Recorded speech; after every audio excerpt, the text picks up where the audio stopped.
네, 안녕하십니까. 방금 소개받은 박창범입니다. 제가 이거 정확하게 어떤 자리인지 잘 모르고 와서 이제 제 나름대로 준비를 했습니다. 근데 혹시 이제 여기서 다루지 않은 분야나 아니면 짧게 다룬 분야 같으면 나중에 질문을 통해서 좀 내용을 보완을 하면 어떨까 싶습니다. 오늘 제가 이제 계획한 그 강연 내용은 이 선조께서 남겨놓으신 여러 유산들이 있는데 그 유산 중에 오늘날 이제 과학이라고 부를 수 있는 그런 유산들이 있고요. 그것을 현대에 다시 되살려서 현대의 우리가 문화를 만들어 나가는데 어떤 도움이 될 수 있게 이렇게 할 수 있다 하는 걸 제가 말씀을 드렸습니다. 그것을 제가 의식을 가지고 한 이유는 우리 고대사가 특히 이제 학문 분야에서는 고대사나 또 그러니까 인문학, 사회학, 또 과학 이 전체가 현대의 우리가 문화를 구성해 나가는데 미치는 영향이 굉장히 적죠. 특히 이제 과학 분야는 전통과학 분야하고 현대과학은 완전히 단절되어 있습니다. 그래서 우리가 박물관이나 또 과학관 같은 데 가면은 전통과학 분야가 있어요. 거기에 있는 내용들은 아이들이 재미없어 하죠. 가서 봐도 거기서 느낄 수 있는 것이 뭐냐면은 과거에 우리 선조가 한 활동이 그냥 기록으로 박제되어 있다는 느낌, 그리고 현재에 발달된 그 현대과학에 비해서 굉장히 열등하다는 느낌, 그것밖에 주지는 않거든요. 그런데 그래서 이제 현재 우리가 하고 있는 과학은 불과 이제 100년도 안 된, 한 50년, 60년 정도 된 그런 과학을 지금 우리가 하고 있고요. 적어도 이제 서양에서는 짧게 잡아도 한 400년 정도 근대 현대 과학을 잡을 수가 있는데 그런 그 역사를 지닌 그 과학계 역사를 지닌 분들하고 같이 해보면은 당연히 우리가 모자라게 되겠죠. 이 학문의 저력이 굉장히 부족합니다. 학문을 하는 데는 그 도제적인 성격이 굉장히 강하거든요.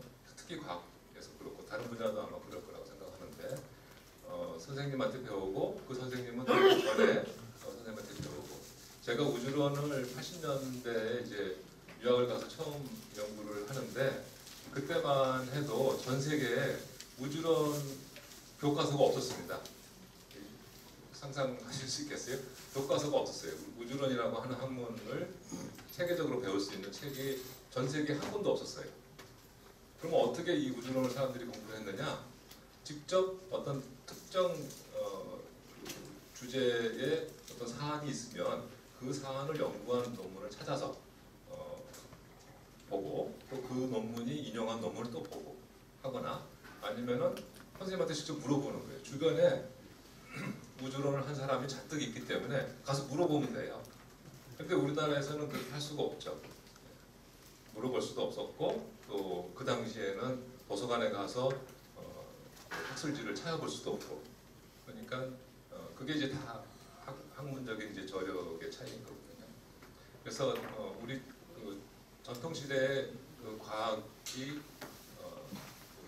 현대 과학과 단절되어 있다고 하는 사실을 좀 제가 상황을 좀 바꿔서 이 현대 과학이 전통 과학의 그 흐름 위에 연결되도록 하는 작업을 좀 하면은 우리의 과학이 훨씬 더 저력을 가지고 풍부해지지 않을까, 또 경쟁력이 올라가지 않을까 하는 생각을 해서 몇 가지 시범적인 연구만 했습니다. 저는 이제 제가 하는 제가 연구하는 시간에 거의 지금은 이제 거의 99%까지 됐는데요. 99%는 제가 우주론을 연구하는 데 쓰고 약간 이제 꼭 해야 될 때나 또는 꼭 해야만 하고 싶을 때만 이제 좀 과학사 분야의 연구를 합니다. 그래서 이제 제가 그 어떤 한 주제에 대해서 거기서 제기되는 여러 가지 질문들이 다 소진될 때까지 연구를 다 하지 않고 각 주제에 대해서 이렇게 시범적으로 한 가지씩만 쭉 해봤습니다.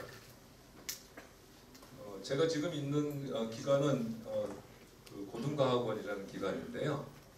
혹시 조금 앞에만 끌 수는 없겠죠?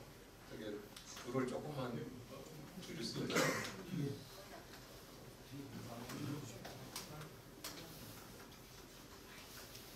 켜는 건데요. 네. 분위기가 훨씬 좀 나아지셨죠? 네, 좋습니다. 왼쪽이 제가 있는 건물이고요.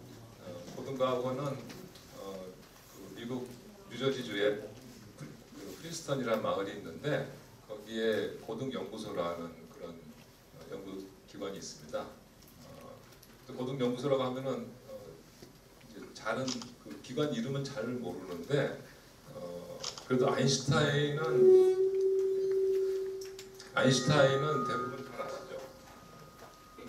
스피커를 너무 올리신 것 같아요.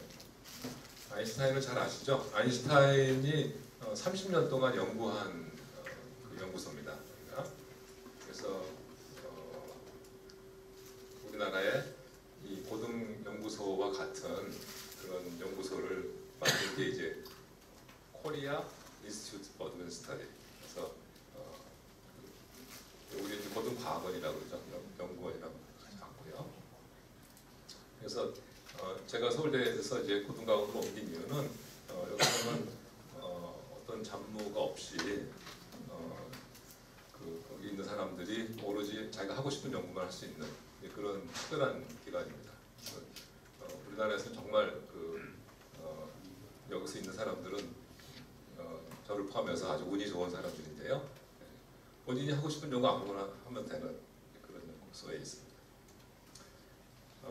아까 말씀드린 것처럼 저는 이제 우주론 연구를 하고 있고요. 우주론이라고 하는 것은 우리가 살고 있는 이 우주가 어떻게 해서 생겨났는지 또 지금까지 어떻게 변화해와가지고 이런 보시는 것과 같은 이런 모습이 됐는지 이런 과학적인 접근을 통해서 우주의 신비를 밝히는 그런 연구 주제이죠.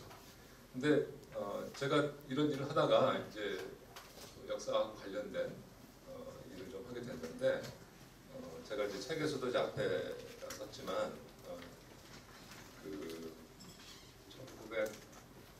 그때가 1987년쯤 된 것 같네요. 여기 이제 저분이 지금 돌아가셨는데 나데일 박사님입니다. 저보다 2년 선배고 역시 우주론을 하는 분이세요. 유펜에 이제 유학을 하고 있었고 저는 이제 프린스에서 유학을 하고 있었는데 저를 자주 찾아와서 역사 얘기를 많이 했습니다.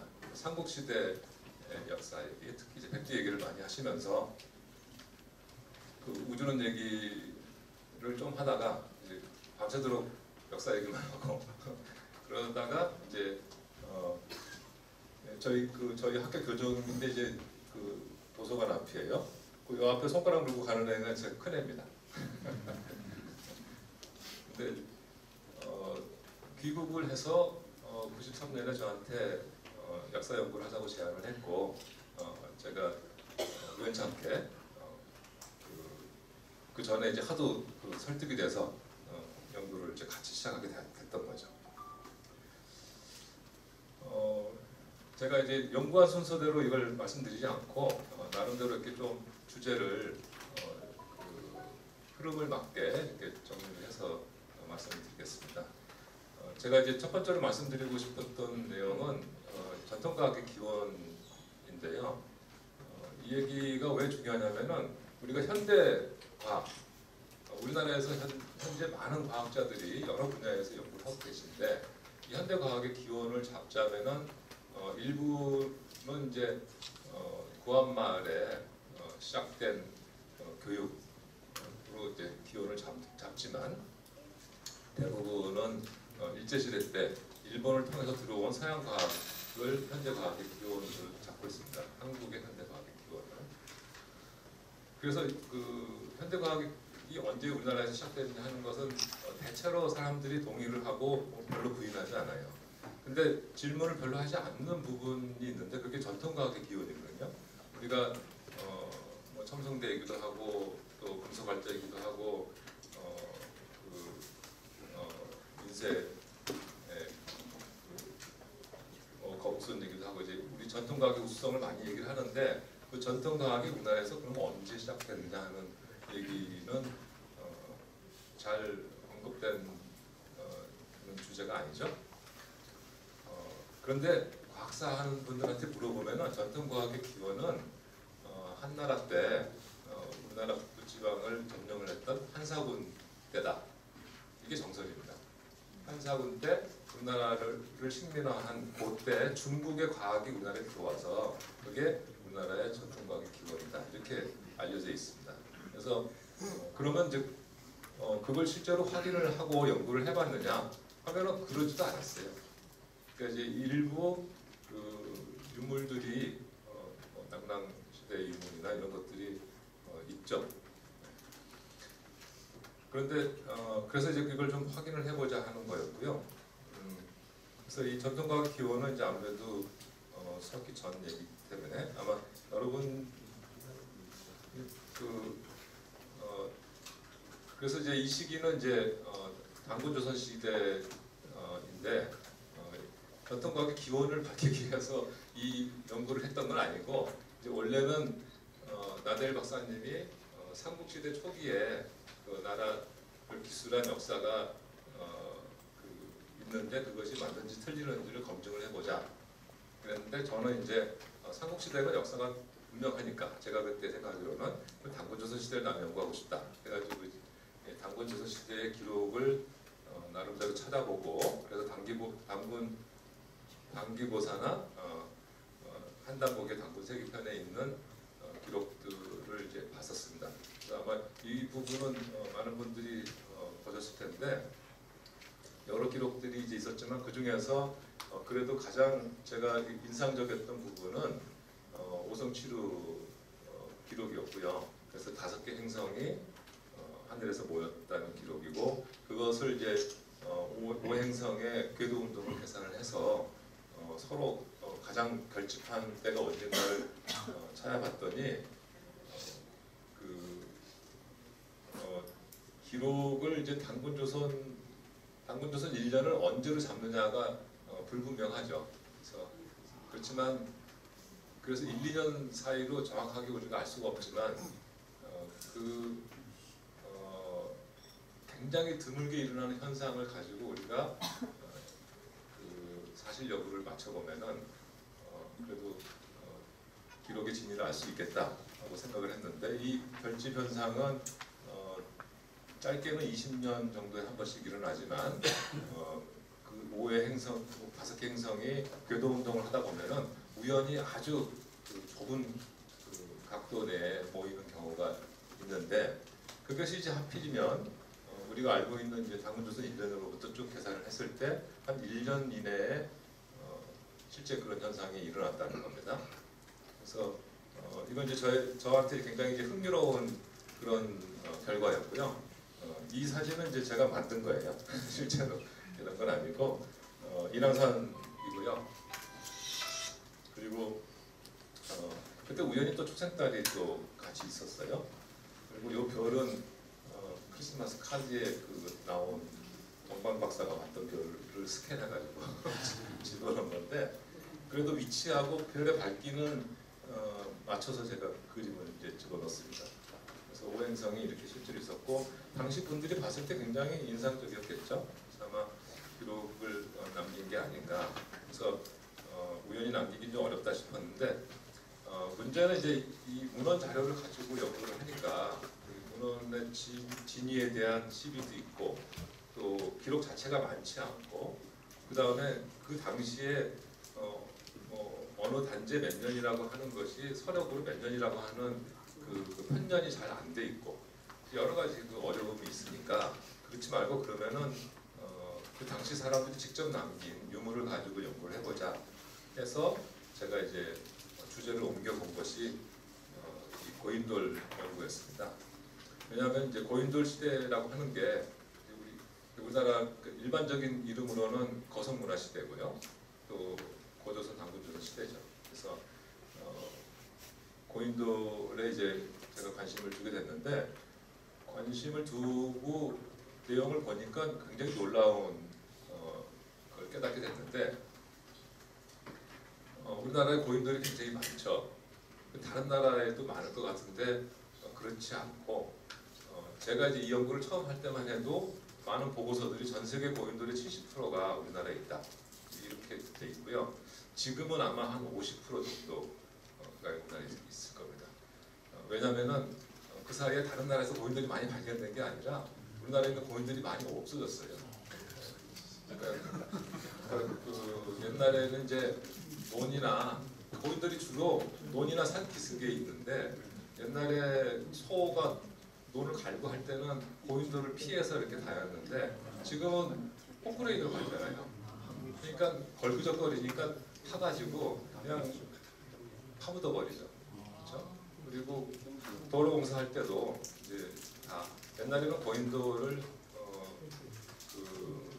이제 외경시에서 건드리지 않았습니다. 옛날에는. 근데 지금은 이제 고인돌을 많이 파괴하고, 또 많이 어느 지역을 이제 수몰시키거나, 이제 그러면 그 지역에 있는 고인돌들을 다 옮겨가지고 한 곳에 모아놓죠. 그러면 돌덩어리 불가거든요.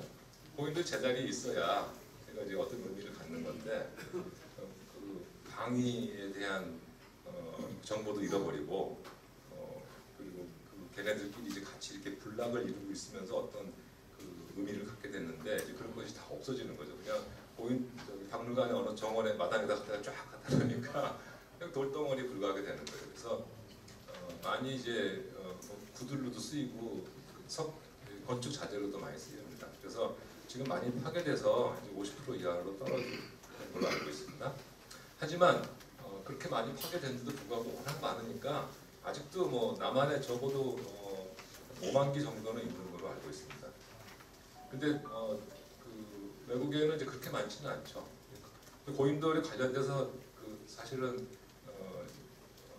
굉장히 흥미로운 얘기들이 많은데요. 그리고 왜 고인돌이 전 세계에 이렇게 다 퍼져서 있지 않고 굉장히 그 좁은 그 띠를 이루면서 우리나라에서부터 시작해가지고 영국에까지 쭉 연결돼 있고, 그 다음에 중앙 아메리카에도 있고요. 그래서 전 세계에 이렇게 그 좁은 띠로 연결돼 있는데, 그런 미스테리도 우리가 풀 만한 주제가 되겠죠. 그런데 그러면 이제 이 고인돌을 통해서 우리가 뭘 알아낼 수 있겠습니까? 일단 이게 그 당시 사람들이 남겨놓은 그러니까 고조선 시대에 남겨놓은 실증적 유물이잖아요. 그래서 우리나라에서는 대체로 BC 한 1500년에서부터 AD 2세기까지 크게 잡으면 한 2000년 정도의 기간에 맞춰졌다고 그러고요. 북한에서는 그것을 BC 한 3000년까지 잡습니다. 그 다음에 고인돌을 축조하고 거기에 어떤 부장품이나 아니면 시신을 매장하고 하면 또 그 위에 뭘 새기고 하는 그런 행위 자체는 이제 전체적으로 우리가 매장 문화라고 그러는데, 그 매장 문화는 좀처럼 바뀌지 않는 그런 문화이죠. 그래서 이걸 통해서 고대의 그 문화를 우리가 볼 수 있다는 겁니다. 그래서 북한에서 이제 보고하기를 고인돌의 별자리가 새겨져 있다. 그리고 외국에서도 이제 그런 보고들이 있고, 그래서 남한에 있는 고인돌에 혹시 별자리가 있는지 조사를 했습니다. 그래서 이제 많은 고인돌을 조사를 했는데 지역마다 굉장히 편차가 나지만 여기 이제 보시면은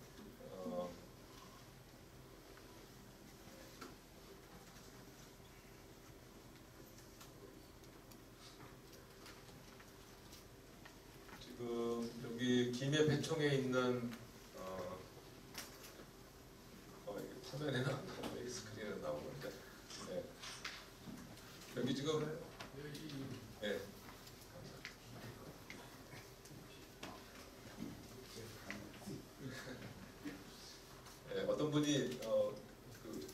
좋은 게 제가 전국을 다 다녀볼 수 없는데 이제 한번 이렇게 매스컴에 나면은 도와주시는 분이 계세요. 그래서 이런 분들 사진 찍었다고 해서 이제 스케치도 해가지고 보내주셨는데 이쪽에 이제 이렇게 북두칠성 모양으로 이렇게 엎어져 있는 모양으로 7개가 있고요.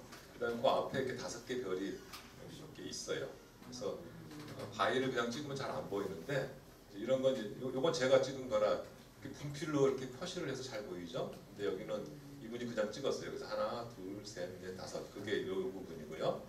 그다음에 여기 또 이제 이렇게 엎어져 있는 그림이 있습니다. 그래서 바위를 갈아가지고 이렇게 그 구멍 모양으로 이렇게 만들어 놓은 건데 그 동안에 이제 성혈이라고 이제 불렀죠. 근데 이게 북두칠성처럼 보이죠. 근데 실제로 고구려 고분의 천정에 이제 그 별자리가 그려져 있는 고인돌이 많이 있는데 이거 보시면 여기 이거는 이제 분명히 북두칠성입니다. 여기 해와 달이 있고요. 여기 해가 있고 여기 달이 있고요. 여기 북두칠성이 이렇게 그려져 있고 여기 5개 별이 이렇게 있어요. 네? 근데 이거랑 굉장히 모티브가 비슷하죠. 네. 그러니까 이거하고 이거는 이제 대체로 한 1000년 정도 차이가 나는데 이 시대에 고인돌 덮개돌에다가 그 별자리를 새겼던 사람들의 후손이 고구려 고분벽화 천정에 북두칠성과 이 모성을 그린 거예요. 그렇죠? 그래서 문화적 전승을 이렇게 볼 수가 있죠. 이건 좀 다른 건데 이거는 하만 이건 이제 김해고요. 이건 양구에 가서 찍은 건데 어느 초등학교 앞에 있는 그 넘어져 있는 성현이 선돌입니다. 그래서 이건 이제 숫선돌이고 이거는 암선돌인데 양쪽에 다 북두칠성이 이렇게 새겨져 있습니다. 크게. 여기는 북두칠성과 삼성이 이렇게 새겨져 있고요. 그래서 이런 예는 꽤 자주 볼 수 있어요. 그래서 우리나라에 고인돌에 별자리를 새겼던 그런 전통이 있었다. 그리고 한 곳에 이렇게 집중적으로 새기는 이런 별자리들이 있는데 이게 하늘에서 보시면 그 플라이데스 성단이라고 하는 중국 28수로는 묘수고요. 우리나라 별자리 이름으로는 좀생이별이라고 하는 별자리인데요. 이거 역시 고구려 고분벽화에 이렇게 묘수가 그려져 있습니다. 근데 이 고인돌에도 그거 추정되는 그 별자리가 나타나죠. 이 고인돌은 굉장히 인상적인 고인돌인데요. 제가 이 고인돌 찾아서 거의 반나절을 이 함안에 가서 제가 헤매다가 어느 집 마당에서 발견을 했어요. 여기 담입니다. 담. 이 집 담. 여기가 담 끝이고요. 이 집 마당 전체가 고인돌로 꽉 채워져 있습니다. 고인돌에다 그 동네가 고인돌이 하도 많으니까 이걸 치울 수는 없고 그러니까 그냥 고인돌을 끼고 집을 지어서 살아요. 근데 이제 제가 이걸 다 찍으려고 하니까 찍을 수가 없어서 그 집 2층 옥상에 올라가서 내려 찍은 거예요. 그래서 여기 보시면 이쪽에 3개가 있고 여기 6개가 이렇게 북두칠성이나 남두육성 모양으로 있고 여기 집중적으로 파져 있는 게 있죠. 예. 그리고 여기 고구려 고분벽화의 이 약술이고요. 여기 북두칠성이 있고 삼성이 있습니다. 예. 마치 이 남두육성과 삼성 모티브도 비슷하고요. 이건 고구려고 이거는 고려의 권준의 묘의 천정에 있는데요. 죄송합니다. 단상이 이렇게 낮을 줄 몰랐죠. 네, 북두칠성과 삼성이 이렇게 있는 고구려 권준의 묘인데 권준은 조선시대 초에 그 명재상이었던 권근의 큰아버지. 그리고 이것은 조선 말기에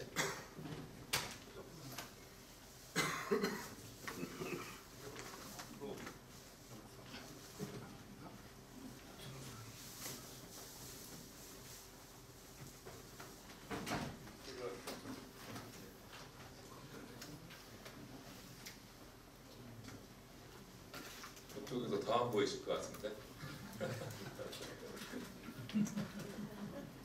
위에는 없을 수가 없네요. 잠시만요, 박사님. 화면 좀 올려볼까요? 아니 화면 올릴 수 있어요. 화면 올릴 수 있어요.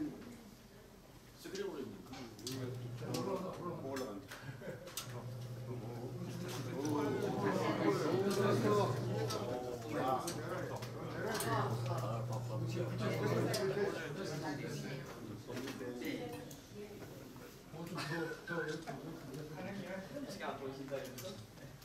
박사님 아주 자주 웃으시는데.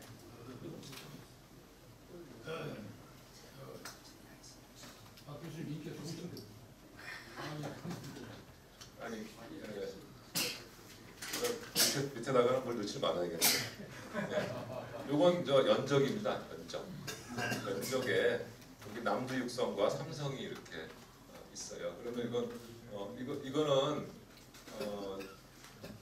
고인돌 시대고요. 요거는 고구려 시대고 고려 시대고 조선 시대. 그러면은 거의 3,000년 동안 이 모티브가 쭉 전승돼서 내려오는 걸 볼 수가 있죠. 그래서 이 고인돌을 축조를 하고 그 위에 성혈을 새겼던 분들이 여기서 살다가 그냥 그 문화를 함께 떠나버리거나 사라져버리고 그 후손들은 다른 사람들이냐? 그게 아니라 이 고인돌을 세우던 사람들이 바로 우리라는 것을 알 수가 있죠. 문화적 전승을 보여주고 있으니까요. 그리고 이것은 청원에서 출토된 고인돌 옆에서 출토된 돌판인데요. 돌판에 이상하게 이렇게 조그만 그 새겨놓은 것들이 이렇게 있습니다. 이렇게 보면은 실제로 이렇게 갈아서 이렇게 의도적으로 새긴 겁니다. 이쪽은 이제 좀 약간 그 통화가 돼가지고 이쪽은 많이 달아졌고요. 이쪽은 이제 온전하게 남아 있는데 그 모양을 잘 보면 이건 하늘의 실제 별들의 그 위치고요. 요거는 요것을 이제 모사한 건데 그 하늘에 있는 별자리를 뒤집어 놓은 그런 상태가 됩니다. 마치 이제 물에 비친 것 같이. 근데 고구려 고분벽화에 있는 별자리도 하늘에 보이는 모습 그대로 그린 고분벽화가 한 반 정도 되고요. 그것을 반전시켜서 그린 고분이 또 한 반 정도 돼요. 반반. 그러니까 옛날 분들은 그걸 반전을 잘 시켰습니다. 이제 물에 비춰서 봐서 그런지 왜 반전을 했는지 이제 잘 모르겠지만, 그래서 이것도 그런 반전된 그 모습을 보여주고 있어요. 그래가지고 반전이 됐기 때문에 그 동안에 이게 별자리인 줄 몰랐어요.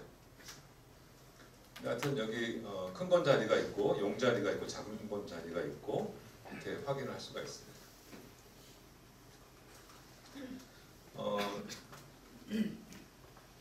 그래서 여기서 이제 여러 가지 뭐 저희가 이제 알아낸 건 있는데, 첫 번째로는 별자리가 진짜 새겨져 있더라.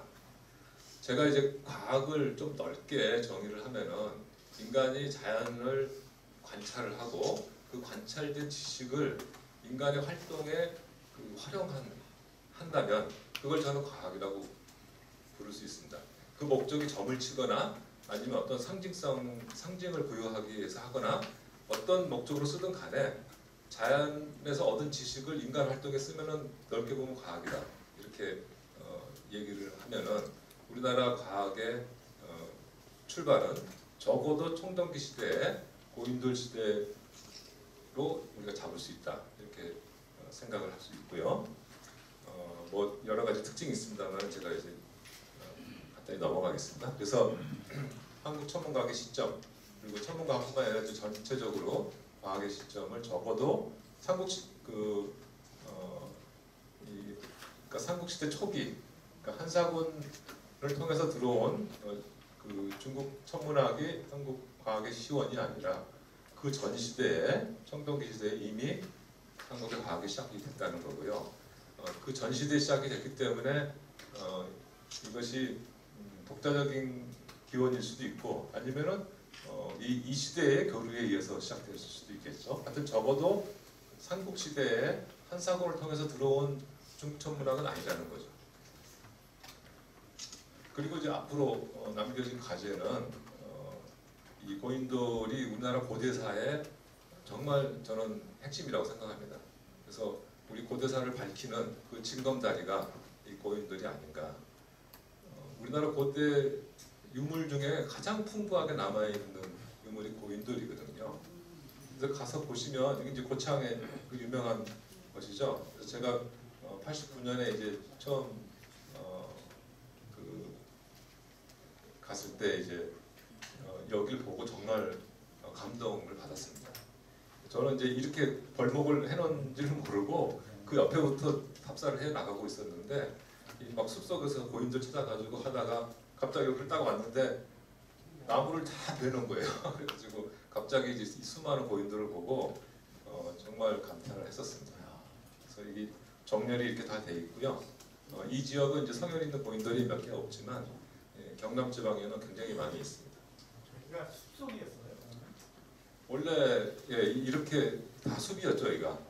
근데 여기를 이제 시범적으로 여기를 나무를 벤 거예요. 예. 실은 요 숲속에도 지금 굉장히 많이 있습니다, 고인들이.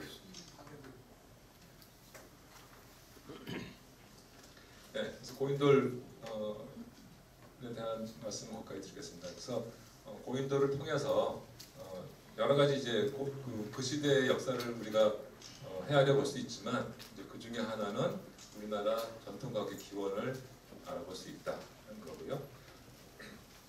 두 번째로는 삼국시대의 역사와 화합에 대해서 말씀드리겠습니다. 첫 번째로 이제 고인돌 고분벽화에 있는 별자리 아까 이제 조금씩 제가 보여드렸었는데 별그림이 그려진 고인돌 고분은 25기가 있고요. 그 중에 이제 6기 정도는 연구를 하기에 좀 많이 이제 훼손이 됐거나 아니면은 목적이 별자리를 그리지 않고 그냥 이렇게 장식으로 그렸거나 하는 게 있습니다. 그래서 실제로는 19기 정도가 연구를 하기에 아주 흥미로운 연구를 하기에 적합한 그런 고분벽화인데요. 이거는 이제 덕흥리 고분입니다. 이 덕흥리 고분은 세워진 때를 정확하게 알고 있는 고분입니다. AD 408년에 세워졌다고 거기 쓰여 있습니다. 그런데 그 앞칸의 이 서쪽 벽을 보면은 여기 이제 달이 이렇게 있고요. 여기 이렇게 그 7개의 그 C자 모양의 그런 별자리가 있죠. 요거는 북쪽 왕단 자리라고 하는 그런 별자리입니다. 그리고 여기 이제 요렇게 약간 더블줄장 비슷하게 이렇게 있죠. 요거는 이제 아마도 그 부테스라고 하는 목동자리로 생각이 되는데요. 아무튼 이렇게 각 4벽마다 별자리를 새겨놨습니다. 또 이 견우직녀하고 이렇게 은하수가 이렇게 가로지르고 있죠. 전 앞칸의 남쪽 별자리인데 이 은하수 모티브도 우리나라 고인돌에 많이 있어요. 그래서 고인돌을 보시면 이제 이렇게 쭉 이 구멍을 막 뚫어놓은 게 있어요. 여기 보시면 이제 이렇게 쭉 이렇게 한쪽을 따라서 이것도 한쪽을 따라서 이렇게 쭉 이렇게 새겨놨거든요. 이런 것들이 은하수를 표현한 게 아닌가. 덕화리 1호분 또 덕화리 여기 이제 뭐 이것도 4벽마다 쭉 있는데 이렇게 엄청나게 큰 이거 굉장히 큰 북두칠성입니다. 북쪽에 있는 거고요. 덕화리 2호분에는 사방을 뺑 둘러서 28수 중국의 28수 그림이 그려져 있습니다. 여기 이렇게 요 칸에 쭉 그려져 있어요. 여기 혹시 아실지 모르겠는데 오리온 자리가 여기 지금 그려져 있습니다. 오리온 자리. 여기 황소 자리고요. 하여튼 이렇게 쭉 그려져 있고 그 위에 크게 북두칠성이 이렇게 그려져 있습니다. 그래서 19기의 고구려 고분 벽화의 그 별자리들을 쭉 보면은 거기에 나타나는 고구려의 그 별자리들을 다 모아본 겁니다. 이 정도가 이제 고구려 시대에 지식이 있었고요.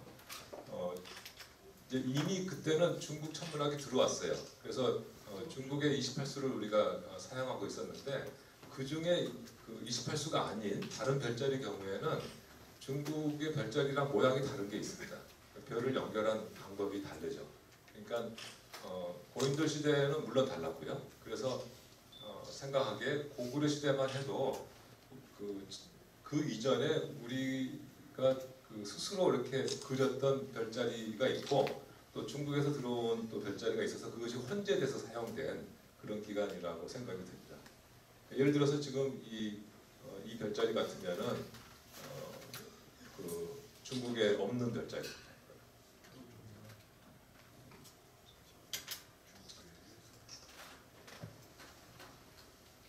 그래서 고구려 시대에 이미 많은 그 천문 지식이 있었고 또 우리 고서를 보면은 이 평양성 밑에 첨성대라고 딱 그 천문대 표시가 돼 있어요. 그러니까 평양에도 천문대가 있었던 거죠. 근데 지금 오늘날 뭐 찾을 수가 없는데 네, 신라에만 첨성대가 있었던 것이 아니라 네, 고구려에도 첨성대가 있어서 천문 관측을 저기서 했던 거죠. 신라에도 이제 별자리들 그러니까 이제 신라는 척석청이잖아요. 그래서 고구려처럼 이제 석각부는 벽이 있으니까 그림을 그려서 이제 천문도가 남아 있는데 이 척석청은 그림 그릴 벽이 없죠. 그래서 불행히도 신라 천문학은 우리가 기록 말고 유물로 남아 있는 거는 이제 별로 없는데 이제 그 중에 그래도 유물로 남아 있는 것 중에 하나입니다. 그래서 이게 무덤의 부장품인데 여기 북두칠성 이 두 부부의 그림이 그려져 있고 태와 달이 있고 북두칠성과 남측성이 이렇게 그려져 있는 걸 보면 알 수가 있죠. 그리고 이제 가장 유명한 것은 우리 첨성대죠. 첨성대는 저는 뭐 이 앞에 수없이 많이 가봤고 여러분들도 많이 가보셨을 텐데 저는 이 앞에 서면 항상 너무나 자랑스러운 우리 선조의 그 유산에서 여기 간 김에 여기 한 30분 정도 있다가 이 앞에 서서 이렇게 보는 사람들한테 꼭 설명을 해줍니다. 이 첨성대가 어떤 상징을 가지고 있는지 대부분 모르고 그냥 보고 가요. 근데 이제 제 기억에도 제가 처음 첨성대를 갔을 때 느낌은 워낙 유명한 데 가서 보면은 너무 작죠. 모양도 이해가 안 되고. 그래서 이제 실망을 하고 집에 갑니다. 그런데 두 번째 와서 보면은 지난번에 조그맣게 생각이 드는데 두 번째 가서 보면 좀 커 보입니다. 세 번째부터는 이제 관심 없어서 안 가죠. 그런데 이 내용을 알면 이제 굉장히 경이로운. 그러니까 이 7세기에 이 동아시아에 있는 천문학 지식이 여기 다 들어가 있습니다. 그래서 이제 보시면 요 기단이 이제 두 층인데요. 여기 지금 한 층은 땅속에 들어가 있어서 안 보이고 있어요. 근데 이 기단석을 이루고 있는 돌이 12개입니다. 그래서 12개 이렇게 기단석을 잇고 10이라고 하는 것은 당연히 1년에 12달을 상징하고 있죠. 그리고 여기 이제 그 원통 몸통부가 있고 정자석이 2개가 있는데 원통 몸통부가 27층으로 돼 있어요. 그리고 여기 2개가 2층으로 돼 있죠. 그래서 27층은 달이 별 사이를 이렇게 돌아서 다시 그 위치로 오는데 걸리는 날수입니다. 그리고 29는 잘 아시다시피 29.5인데요. 초생에서 다음 초생이 되는데 걸리는 날수죠. 그래서 그걸 표시한 거라고 생각이 되고 이 27중에 여기 중간에 그 12층이 위에 문이 있어요. 그리고 3층이 있고 다시 12층이 있습니다. 그러니까 이 밑에 12, 이 밑에 위에 12. 그래서 12달과 24절기를 표현하고 있죠. 그 다음에 이 첫 번째에서 6층까지의 그 사용된 이 벽돌의 개수를 세보면은 16개 맨 밑에, 그 다음 두 번째는 15개, 세 번째 15개 이렇게 16, 15, 15, 16, 16, 15 이렇게 그 개수가 이렇게 선택이 돼 있어요. 근데 이게 과연 우연일지 모르겠는데 동지에서부터 춘풍까지 24절기의 날수가 딱 이거랑 같습니다. 그래서 1년의 시작을 옛날에는 대부분 이제 동지로 1년의 시작을 잡았고요. 중간에 잠깐 춘분으로 1년의 시작을 잠깐 잡은 적이 있고 이제 대부분 동지로 잡았었는데 이상하게 이 돌수를 여기까지 맞췄습니다. 근데 그 다음부터는 이제 이게 좁아져가지고 맞추기가 좀 어렵겠죠. 하여튼 여기까지 그 6층을 맞췄고 그 다음에 여기 이제 빗장석이 이렇게 두 군데가 있어가지고 사람이 사다리를 놓고 이렇게 들어가면은 요 안에서 이렇게 갔다가 이렇게 가서 중간에 구멍을 통해서 위로 올라갑니다.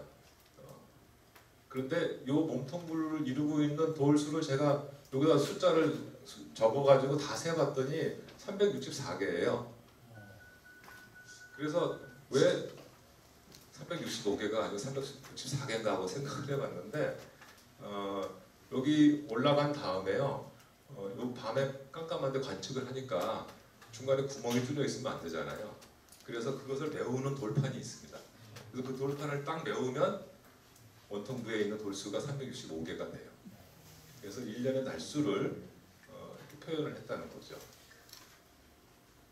그리고 이 정자석이 작고요. 요 밑에 요 몸통부는 큽니다. 그래서 옆에서 볼 때는 이해가 안 되지만 위에서 딱 올라가서 보면은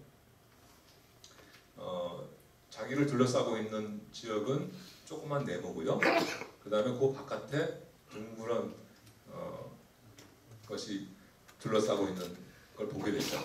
그래서 그 당시에 우주 구조론이 땅은 네모나고 하늘은 둥글다 하는 천원지방으로 그 우주를 이해했었는데 그 우주론이 여기 들어가 있습니다.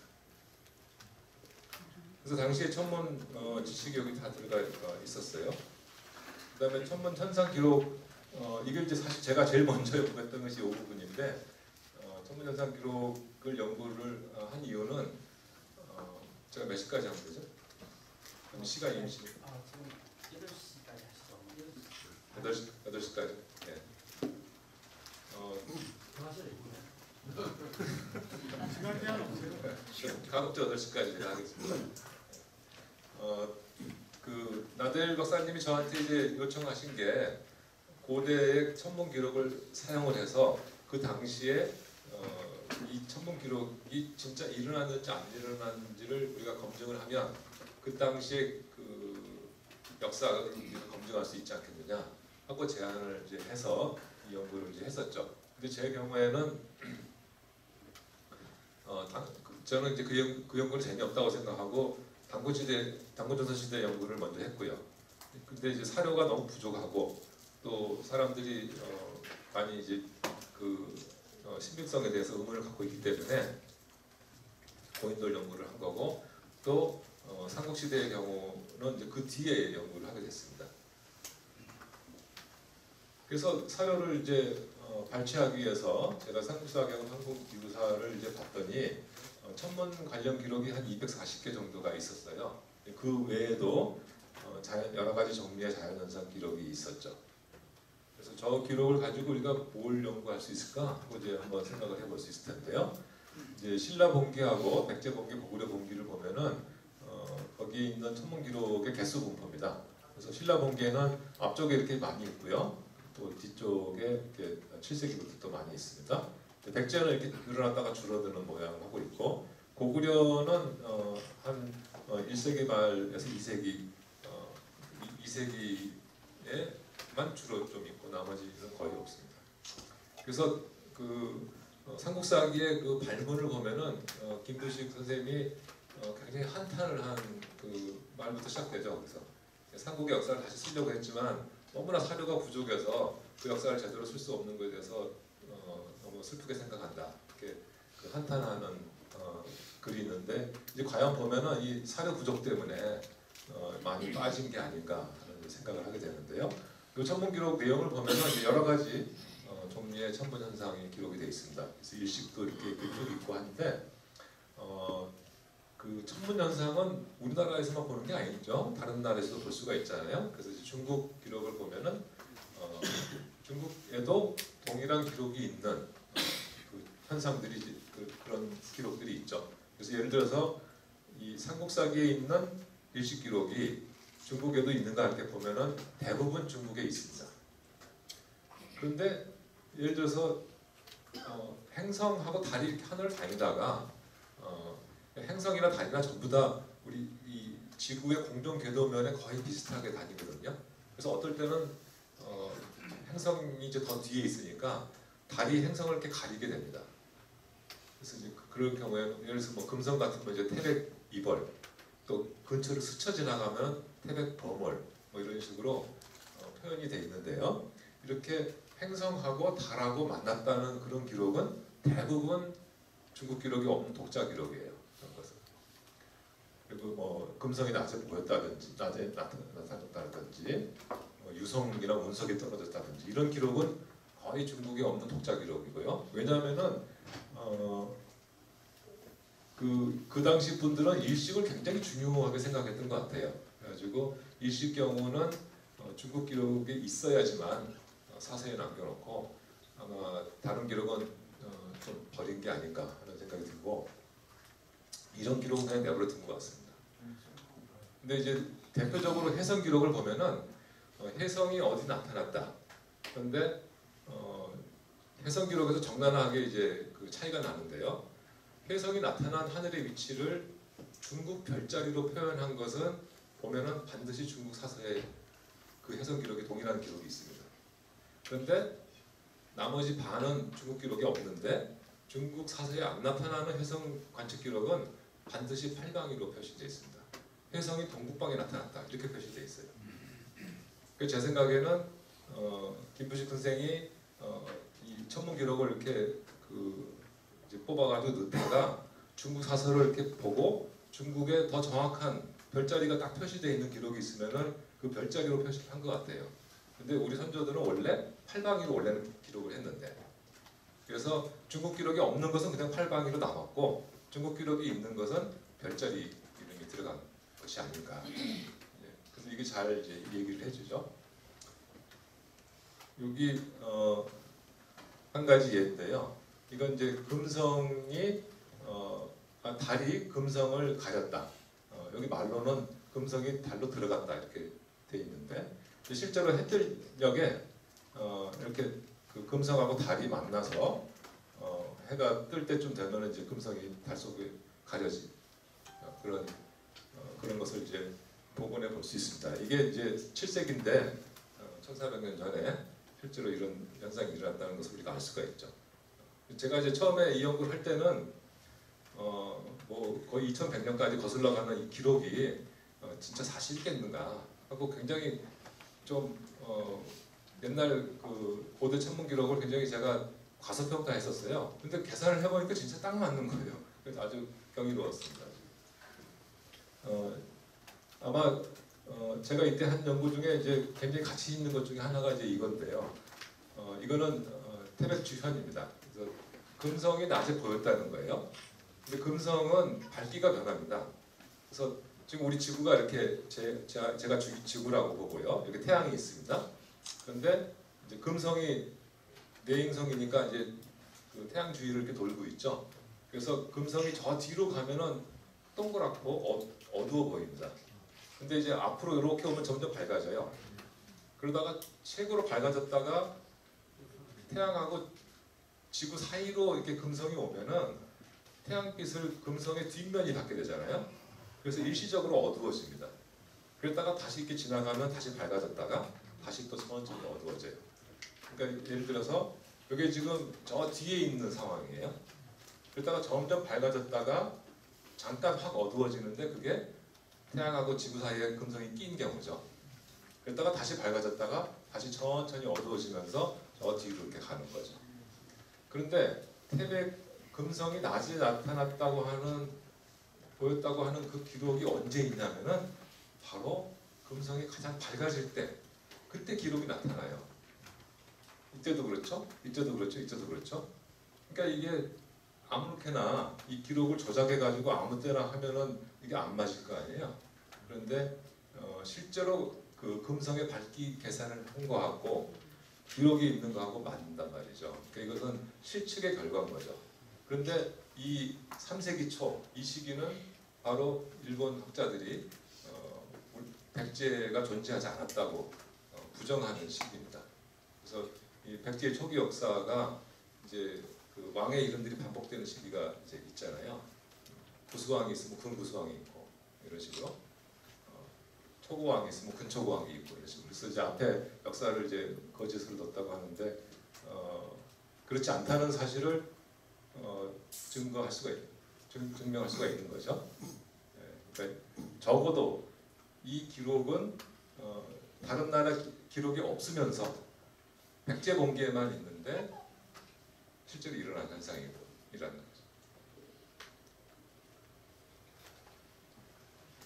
이건 그 다음 기록인데 이제 금성이 저 저 뒤에 태양 저 뒤에 있는 거고요. 점점 밝아졌다가 이제 태양과 지구 사이에 끼었다가 최대로 밝아졌다가 다시 천천히 어두워지는, 멀어지면서 천천히 어두워지는, 이렇게 금성의 크기도 변하고 밝기도 변합니다. 이렇게. 그래서 우리가 이 고대 기록의 진위 여부를 천체학적인 계산을 통해서 우리가 밝힐 수가 있다. 그래서 여기서 이제 제가 아까 말씀드렸지만 이제 저는 시범을 보여드린 거고, 우리가 고대에 있는 천문 기록은 그 서치학적인 연대 비교나 또는 어느 시점에서 또 쭉 거슬러 가거나 이런 방법이 아니라 그 기록 하나만으로 우리가 절대적으로 밝힐 수가 있는 그런 특별한 장점이 있기 때문에 어떤 역사를 구성하는 데 굉장히 도움이 된다. 그래서 우리 사서에 자연현상 기록이 많이 있고, 그 자연현상 기록이 현재는 역사를 구성하는 데 사용되고 있지 않은데 이런 방법을 통해서 이 역사를 재구성하는 데 도움이 되지 않겠는가. 예를 들어서 역사적 사건의 절대 연대를 규명한다든지, 고대 왕조의 단역을 발견한다든지, 그러니까 어느 특정 위치에서만 그 천문 현상을 볼 수 있는 기록이 있기 때문에, 그 다음에 이제 전체적으로 그런 기록이 수록되어 있는 그 사서의 신뢰성을 검증한다든지 이런 데 쓸 수 있다는 것. 좀 더 현대로 와서 조선시대 천문학을 한번 보겠습니다. 바로 이 주변에 있는 것들인데요. 저기 창경궁에 가면은 관천대가 있죠. 그 앞에 보물이라고 딱 써 있습니다. 창경궁에 있는 거고요. 바로 옆에 그 현대 사옥 앞에 무슨 굴뚝 같은 게 있죠. 그래서 이것도 세종시대 때 지은 천문대입니다. 천문대. 그래서 이 세종시대는 전 세계에서 그 잠깐이지만 우리나라에서 천문학이 제일 발달됐었어요. 그래서 메소포타미아에서 일어난 천문학, 또 수학이 그리스 로마로 가고, 그것이 다시 또 중동 지방에 천문학으로 가고, 그것이 원나라로 오고, 그 원나라께 다시 우리 조선으로 와서 이제 여기서 집대성이 돼서 여러 가지 역서도 만들어지고, 역법도 만들어지고, 천문대도 만들어지고, 관측 기기도 만들어지고, 이때 이제 크게 천문학이 우리나라 발달을 했죠. 그래서 많은 천문대들이 있고요. 천상열차 분야지도는 이제 꽤 유명해졌습니다. 이걸 제가 이제 서울 정도 600년, 여기 계신 분들은 다 잘 기억하시겠네요. 1993년에 1994년 서울 정도 600년 됐죠. 근데 1995년은 천상열차 분야 지도를 새긴 600주년이었어요. 그러니까 여기 600을 더하면 이제 1995년이잖아요. 그러니까 태조가 개성에서 도읍을 이제 시작한 다음에 그 도읍을 이제 옮기죠. 옮기고 나서 기념 사업으로 다음에 한 일이 이 천문도를 새긴 일입니다. 그래서 지금 궁궐박물관에 가면 이게 있는데 이 천문도를 알고 있는 분이 1995년 이전에는 아마 우리나라에 10분도 안 됐을 거예요. 지금은 만원권 뒤에 있어가지고 만원권 뒤에 있어도 모르시는 분이 있겠지만 전 국민이 다 알게 됐고, 일기예보에도 막 천상열차 분야지도가 이렇게 앞에 시그널 뮤직으로 막 나오고 많이들 알고 계신데, 이 당시만 해도 10분도 모르고 계셔서 제가 그때 600주년 기념 그 학술대회를 열었습니다. 그리고 언론 홍보도 많이 하고, 그러다 보니까 어느 날 이제 이렇게 유명한 유물이 됐어요. 근데 이 천상열차 분야지도가 단순히 꽤 오래된 물건이라는 것만 가지고는 우리가 우리 과학의 자랑스러움을 다 얘기할 수는 없겠죠. 이 천문도에는 어떤 말이 써 있냐면은 원래는 그 고구려의 석각 천문도였는데 전쟁 때 강에 빠져서 잃어버렸다 이렇게 써 있습니다. 그리고 태조가 즉위하고 나서 어떤 분이 그 인본을 바쳐서 태조가 이를 귀하게 여겨서 천문학자들한테 그걸 돌에 새기라 이렇게 명을 했는데 천문학자들이 돌을 새기려고 이렇게 보니까 그 천문도의 내용이 실제 하늘하고 모양이 다르더라. 그래서 이제 임금님한테 천문도는 그 왕의 상징이기 때문에 함부로 손을 댈 수가 없죠. 그래서 임금님한테 이제 여차여차 하니까 이 내용을 좀 고치게 허락을 해주십시오.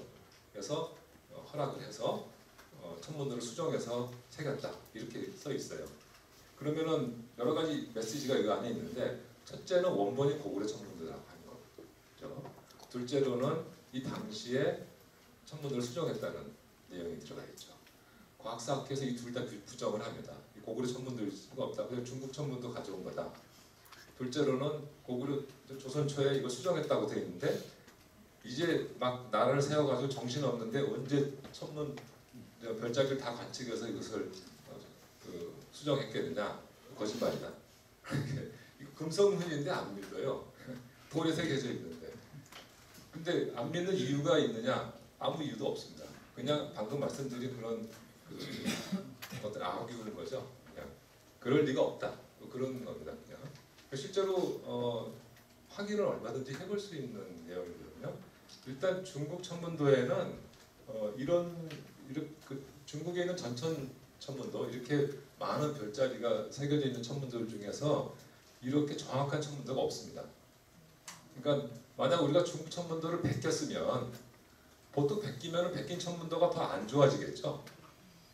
더 좋아질 리가 있어요. 베껴가지고. 근데 중국 천문도보다 훨씬 더 과학적인 내용. 예를 들어서 이 당시에 중국에 한 150년 정도 앞선 천문도가 있어요. 근데 거기 있는 별자리는 이거랑 굉장히 다르고요. 굉장히 그 상징성이 많이 들어갔습니다. 그래서 정형화되어 있는 별자리들이 많이 있고요. 실제 모양하고 좀 많이 다르고. 두 번째로는 모든 별의 크기가 똑같이 그렸어요. 여기 사실 좀 이따 제가 말씀드리겠지만 여기는 별의 밝기를 구별해서 새겼습니다. 예를 들어서 28수 중에 첫 번째 별자리가 각수인데요.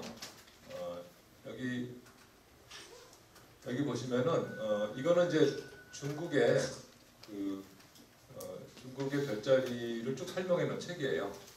근데 지금 요 각수가 여기 있거든요.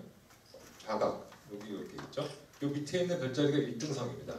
위에 있는 게 3등성이고요. 실제로 새겨진 걸 보시면은 1등성은 크게 새겼고 3등성은 아주 작게 새겼죠. 그렇죠? 그리고 요거 4등성, 5등성이 있어요. 이게 4등성, 5등성 이렇게 있는데 4등성은 또 훨씬 더 작게 그렸죠. 5등성은 뭐 거의 안 보일 정도로 작게 했죠. 근데 이 프린트한 이 책을 보시면은 별 차이가 없잖아요. 그렇죠? 그러면은 이 책을 베껴가지고 이렇게 나올 수가 없는 거죠. 이 실제 별 밝기에 대한 지식이 있어야지만 이렇게 새기는 거지. 이걸 가지고 이렇게 새길 수는 없는 겁니다. 그러니까 이게 원본이라는 걸 알 수가 있죠. 뭐 다른 것도 마찬가지입니다. 신수제 그 정갈자리예요. 여기 이제 북극 지방을 표현한 거고요. 북두칠성이 지금 이렇게 있고요. 이게 당시의 북극성입니다. 오늘날의 북극성은 이겁니다. 그러니까 그 세차운동 때문에 하늘에 있는 별자리들이 26,000년의 주기로 천천히 돌아가요. 그래서 이 별자리가 천문도에서 어디 있는가를 보면은 이게 언제 때 하늘인가를 알 수가 있습니다. 그렇기 때문에 이 북극성이 현재 천문도의 중앙에 있지 않고 이렇게 벗어나 있는 거예요.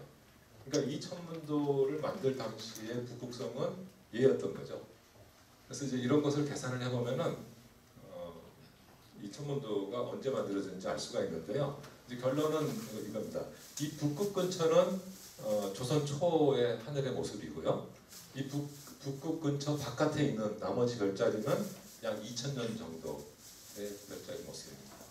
그러니까 두 가지가 동시에 증명이 되는데 이 바깥에 있는 것이 원도인 거죠. 2000년 전, 그러니까 고구려 초기의 하늘의 모습을 보여주고 있습니다. 왜냐? 이게 원래 고구려 천문도니까. 그런데 중앙 부분은 이상하게 바깥하고 달라요. 이 부분은 조선 초기의 하늘의 모습이에요. 왜냐? 그때 임금님의 허락을 받고 천문관들이 천문도를 수정을 했거든요. 근데 이분들이 어디를 수정했느냐? 바로 북극 근처 여기를 수정한 겁니다. 그러니까 다 그 천문도 밑에 있는 설명이 다 증명이 되는 거죠. 그래서 이 천문도의 가치를 이제 우리가 확인할 수가 있었습니다. 이 천상인차 분야들은 조선시대 내내 이그 사대부의 가장 교양 필수로 알아야 되는, 또 집에서 반드시 보관을 해야 되는 가장 중요한 그 지식의 그 근원이었습니다. 그래서 이렇게 많은 그 필사본들이 아까 보신 거는 이건 탁본이고요. 탁본을 가지고 있는 분은 몇 분 안 됐고 대부분은 이제 그 탁본 한번 봅시다 해가지고 그려가지고 집에 갑으로 좀 갖고 계신 분들도 있습니다. 이게. 근데 지금은 이제 대부분 이제 이렇게 대학교에서 가지고 있죠. 하나 흥미로운 것은 일본의 최초의 천문도를 보면은 이름이 두 개가 있는데요. 그러니까 1670년에 하나가 나왔고 1677년에 나왔습니다. 그런데 이 천문도가 일본에서 두 번째로 만들어진 전천 성도고요. 그 전에 7년 전에 만들어진 것이 천상 열차 지도예요. 이름만 봐도 이상하지 않아요? 이름만 봐도 천상 열차 분야 지도를 베낀 거라는 걸 알 수가 있죠. 그리고 실제로 이 사천춘의 요 설명을 보면은 천상 열차 분야 지도를 천도에서 만들었다고 써 있습니다. 그래서 일본 천문학에 영향을 준 걸 우리가 확인할 수가 있죠. 이건 이제 천문학사적인 얘기고요. 제가 얼마 안 남았지만 마지막으로 그 전통과학과 현대과학의 연결. 우리 선조께서 수천 년 동안 자연을 쭉 관찰해가지고 기록을 남겨놨는데 우리 후손이 그걸 전혀 쓰지를 않고 있습니다. 근데 사실 들여다보면은 굉장히 소중한 그 자원이거든요. 그래서 제가 이제 시범적으로 이 자료에 그 자료가 굉장히 현대과학을 하는데도 유용하다 이런 이제 연구를 시범적으로 했었습니다. 이건 오로라인데요. 오로라는 태양에서 흑점 같은 게 떠오르면은 흑점은 자기장이고요. 흑점 여기 태양은 이렇게 굉장히 뜨겁기 때문에 그 입자들이 이렇게 전하를 가진 입자들이 떨어져 있습니다. 양의 전하를 가진 놈, 음의 전하를 가진 놈들이 이렇게 그 가스를 이루고 있어요. 그런데 자기장이 떠오르면은 그 자기장을 따라서 이것이 태양 바깥으로 그 폭발 현상과 함께 빠져나올 수가 있습니다. 이 흑점은 이제 태양이 대체로 11년에 한 번씩 흑점이 많이 나타났다가 다시 줄어들었다가 이렇게 하는 그 흑점 주기를 가지고 있고요. 그래서 흑점이 많이 떠오를 때 그때 폭발이 많이 일어나고 그 폭발이 일어날 때 우리 지구를 향해서 그 우주선이라고 하는 전하를 띤 입자가 지구를 향해서 막 쏟아져 들어와요. 그러면은 우리 대기를 따라서 들어오면서 대기에 있는 입자하고 태양에서 온 입자가 부딪히면서 빛을 내는 게 그게 바로 오로라예요. 그러니까 오로라가 많이 생기려면 태양에서 그 입자가 많이 날아와야 되고 입자가 많이 날아오려면 흑점이 많이 떠올라야 됩니다. 그렇게 이제 많이 쏟아지는 현상을 우리가 자기 폭풍이라고 부르죠. 그런데 제가 이제 고려사만 집중적으로 연구를 해봤는데요. 고려사를 보면 태양 흑점에 대한 기록, 또 오로라에 대한 기록이 있습니다. 그래서 태양 흑점은 흑자라고 써 있고요. 오로라 기록은 적기라고 써 있습니다. 근데 적기가 오로라인 줄 사람들이 의심은 하지만 확신할 수는 없었어요. 여기 막대기는 기록입니다. 기록. 근데 이제 기록 그 막대기 길이를 제가 달리했던 것은 그 기록의 내용을 보면 차별을 둬서 기록을 했어요. 그러니까 예를 들어서 오로라 같은 거 보면은 북쪽에 적기가 있었다. 이렇게 그냥 평범하게 쓴 기록이 있고, 어떤 기록은 북쪽에 적기가 있었는데 불같이 밝았다. 또는 하늘에 닿았다. 또는 온 세상이 밝아졌다. 뭐 이렇게 그 강도를 달리해서 적었습니다. 그래서 제가 이제 이 막대기 길이를 이렇게 이제 구별을 이제 했는데요. 이걸 보시면은 아무것도 알 수가 없습니다. 그냥 보시면. 근데 이제 저희 과학자들은 여기에서 주기를 찾는 법을 알고 있어요. 그래서 이것을 이 안에 어떤 주기가 있는가. 그래서 제가 이제 그거는 그림을 안 가져왔지만 소위 푸리에 트랜스폼이라는 걸 해가지고 어떤 주기의 그 파워가 쭉 측정을 해보면은 이 두 개 다 11년 주기가 강하게 있어요. 이게. 근데 그 11년 주기는 바로 흑점 주기입니다. 태양이 11년에 한 번씩 흑점을 많이 내놓는 거예요. 그러니까 이게 바로 그 오로라 기록이라는 걸 우리가 증명을 할 수가 있는 거죠. 이것이 뭐 더 많이 할 수가 있는데 그래가지고 이것이 이제 오로라 기록, 즉 태양 활동 기록이잖아요. 그러면은 고려 시대, 조선 시대, 또 그 이전의 시대, 또 우리나라 기록뿐만 아니라 일본의 기록, 중국의 기록 다 합치면은 중국 같은 경우는 서기 8세기까지 가기 BC 8세기 서기 전 8세기까지 가기 때문에 우리 동아시아에 거의 3,000년 정도 되는 태양 활동 기록이 있어요. 그러면은 지난 3,000년 동안 태양이 어떤 변화를 겪고 왔는가를 이 기록을 가지고 우리가 연구를 할 수가 있습니다. 그래서 태양계 환경 또 그에 따른 지구의 기후 변화의 변화, 양상 이걸 가지고 우리가 연구를 할 수가 있습니다. 교수님, 예. 죄송한데 아까 그 말 표현이 붉을적자 또는 황자로 표현을 한 황색 같은 표현을 한 건가요? 붉을적자입니다. 적기. 그게 이제 제가 알기로는 고위도 지역에서는 녹색 같은 그런 식의 오로라가 보이고 예. 중위도 지역 쪽에서는 지금 말씀하신 적색의 그 오로라가 보인다는 게 과학 쪽에서 제가 들은 예. 지식이거든요. 예. 그러면 그것은 고려 시대가 우리 중위도 지역이 맞다는 얘기가 되는 거잖아요. 예, 그렇기도 하고요. 예, 왜 고려 시대 그 얘기 제가 빠뜨렸는데 전 세계에서 오로라 기록을 가장 많이 남긴 민족이 우리나라예요.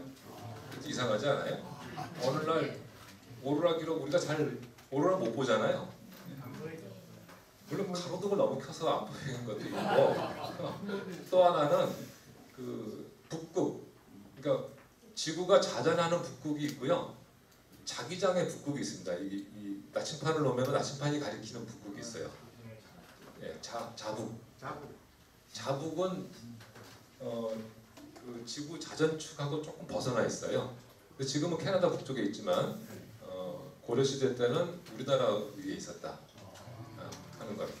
이게 이제 조금씩 돌아가거든요. 그렇다 하더라도 우리나라는 약간 저위도에 있기 때문에 그 녹색보다는 적색 오로라를 볼 가능성이 좀 더 높죠. 아무튼 여기서 이제 할 수 있는 얘기가 많이 있는데 이제 요는 뭐냐면은 우리 선조들이 이제 이런 목적으로 관측을 한 건 아니지만 이런 자료가 많이 있고 또 우리 선조뿐만 아니라 우리 주변에 중국과 일본 기록을 다 합치면은 정말 현대 과학을 하는데 굉장히 중요한 자산이 된다는 겁니다. 이 한중일 삼국이 전 세계에서 굉장히 독특한 지역인데요. 이 왕조의 왕실 천문대를 만들고 그 천문관이 중국 같으면은 2,800년 동안, 우리나라 같으면 2,100년, 일본은 1,400년 동안 꾸준하게 공식 기록을 남겼어요. 전 세계 이런 민족이 우리 세 나라밖에 없습니다. 그래서 서양에 없는 학문을 우리는 할 수가 있습니다. 그래서 이 고대 천문 기록을 통해서 아까 말씀드린 역사를 검증할 수도 있고 또 이런 현대 과학을 장기간의 그런 데이터를 가지고 연구할 수도 있고 그 서양에 이런 어프로치가 없는 건 당연한 거죠. 거기 기록이 없으니까. 여러분들이 많이 그 헨리 해성을 많이 들어보셨을 텐데 헨리가 헨리 해성을 본 거는 아마도 이거던가. 예. 아무튼 그 헨리 해성을 보고 또 그 다음에 올 것을 예측하고 하는 것보다 훨씬 전에 우리나라는 헨리 해성을 계속 관측하고 있었죠. 그래서 이게 이제 고려 시대 때 헨리 해성 관측 기록인데 헨리 해성을 단 한 번도 안 놓치고 다 기록했습니다. 여기 989년부터 쭉 이렇게 기록이 돼 있죠. 조선 말까지. 예, 그러니까 평균적으로 이제 76년 주기입니다. 여기 예를 이제 하나 들어보는데요. 이게 제가 굉장히 좋아하는 책인데요. 연세대학교 박물관에 박물관 서유고 전시는 도서관에 전시가 돼 있는데 제가 부탁을 해가지고 그 유리 상자 속에 들어가서 한 장 한 장 다 사진을 찍었습니다. 근데 이게 영조 35년 1759년에 헨리 해성이 나타났을 때 실제로 그 천문관들이 그 헨리 해성을 이제 관측해서 기록한 겁니다. 그 당시에는 하늘에 그 통상적인 변화가 아니에요. 그 이상 현상이 나타나면은 그때부터 쭉 기록을 남긴 다음에 그걸 책으로 묶어서 성변 등록해가지고 딱 그 저장을 보관을 합니다. 그리고 여러 카피를 만들어 가지고 하나는 서원관에 가지고 있고 또 하나는 이제 승정원에 보내고 또 하나는 어디 보내고 이렇게 해서 몇 카피를 보냈어요. 그래서 이제 보시면은 이제 한자 쭉 다 읽으실 수 있죠. 네. 저도 이제 잘 모르겠는데 이게 금 3월 11일 신묘일에 밤 5경에 이거 이제 별자리 이름이다. 이 별자리 이름에 그 뒤에 혜성이 나타났다. 그 허수도내, 이거 허수는 28수 중에 하나이기 때문에 중요한 별자리니까 허수의 도내에 나타났고 요 별자리의 위에 있다. 그리고 거극 116도. 그러니까 북극에서부터 116도 거리에 있고 그 다음에 성체, 성생 이 어쩌고 뭐 이렇게 코리는 뭐 1척에 5천이다 이렇게 있고요. 이게 3월 11일이잖아요. 3월 12일, 3월 13일, 3월 13일에 꼬리가 짧아졌어요. 그리고 이제 관측한 사람들 서명을 다 했습니다. 연대 책임을 다 지면 틀리면은.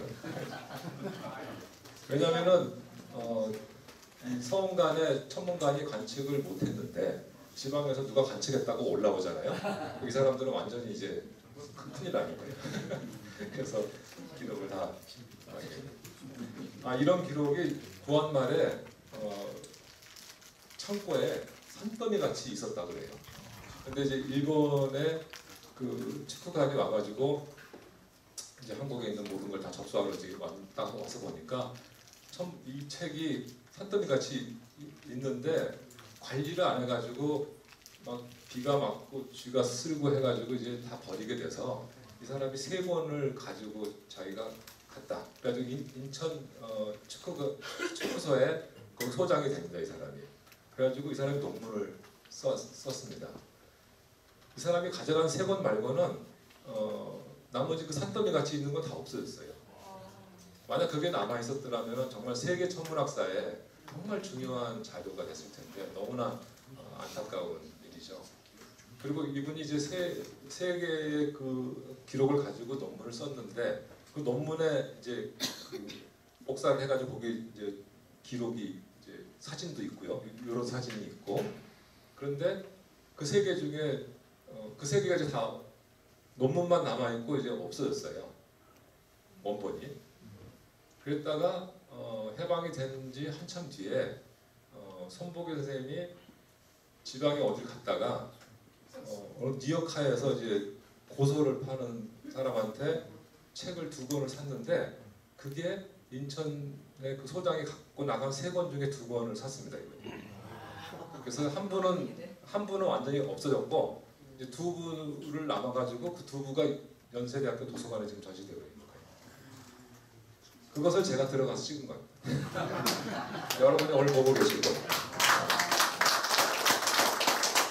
얼마나 간신히 살아남은 여기 보물 같은 자료인데 그 전에 있던 많은 걸 생각하면 정말 안타까운 일이죠. 그래서 이렇게 그 조선시대 때는 우리 기록을 남기기 위해서 정말 선조들이 치열하게 노력을 한 걸 알 수가 있습니다. 시간이 많이 갔으니까 제가 유성 문석하고 신성 기록 생략을 하겠습니다. 이건 초신성 기록인데요. 선조실록이 초신성 기록.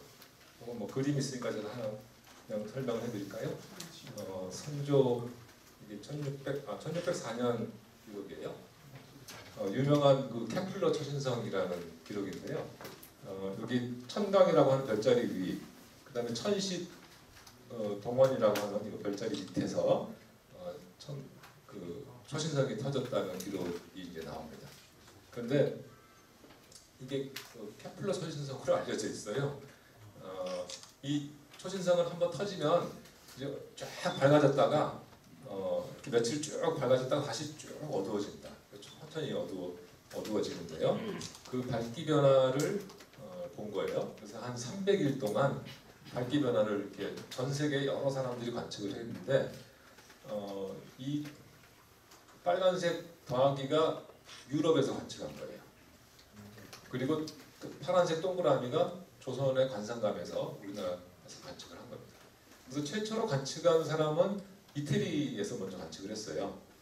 그래서 이 부분을 지금 확대한 건데 이게 이제 관상감의 관측 그 밝기 변화고 유럽에서 관측한 것입니다. 그러니까 저희보다 한 며칠 먼저 관측을 했고요. 이거 날짜수예요.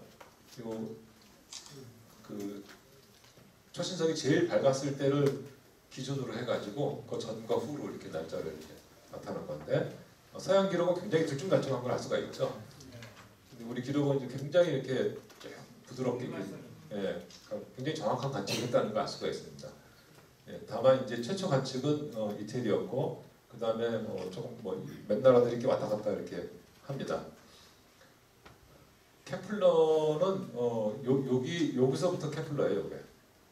근데 그러니까 서양 유럽에서도 케플러가 먼저 관측한 게 아니고 다른 나라에서 체코나 이런 데서 관측을 먼저 했는데 이게 이름이 이렇게 됐죠. 근데 우리나라 기록이 103개가 있고요. 유럽 기록이 27개가 있어요.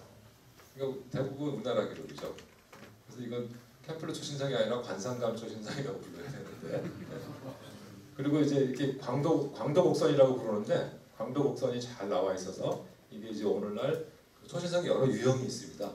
초신성이 터지는 그 원인에 따라서 별이 이제 진화를 하다가 마지막에 중앙이 무너져서 터지는 그런 초신성이 있고 옆에 있는 별이 물질을 계속 공급하다가 이게 그 물질이 이제 어느 임계점을 넘어가게 되면은 이 별이 무너져 내리면서 터지는 초신성이 있고 이제 2가지가 있는데 이제 그런 이 광도 곡선을 보면서 우리가 이제 이 초신성이 어떤 초신성이고 그 다음에 1604년에 터진 걸 정확하게 알잖아요. 그래서 이 초신성의 그 변화를 우리가 보면서 이 초신성 그 원리를 우리가 이해하는 데 큰 도움이 됩니다. 네, 마지막으로 제가 정리를 하면은 우리나라의 그 고인돌에서부터 시작되는 여러 그 천문 기록 또 천문 유물 유적 이런 것들이 많이 있고 이것이 다양한 분야의 역사뿐만 아니라 여러분들 이제 역사에 관심이 많이 있으신데 역사뿐만 아니라 다양한 분야에 이제 활용될 수 있다는 거고요.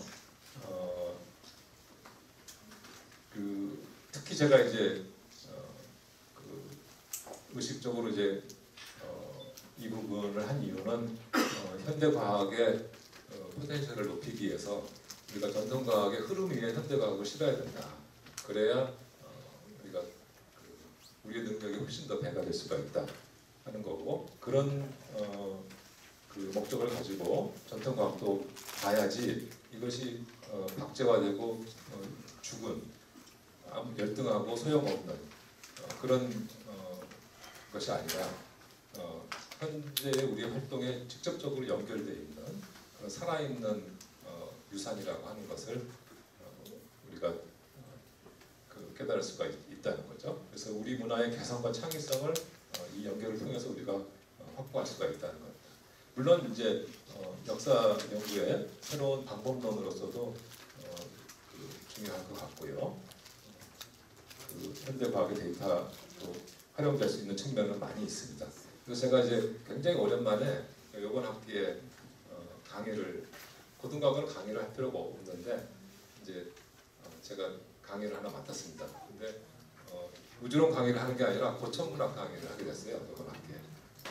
그래서 바로 이제 이런 내용으로 우리 학생들을 가르치고 그 중에 한두 명이라도 제가 정년 퇴임하기 전에 이 분야의 후진을 양성을 하고 싶은 생각으로 지금 강의를 하고 있습니다.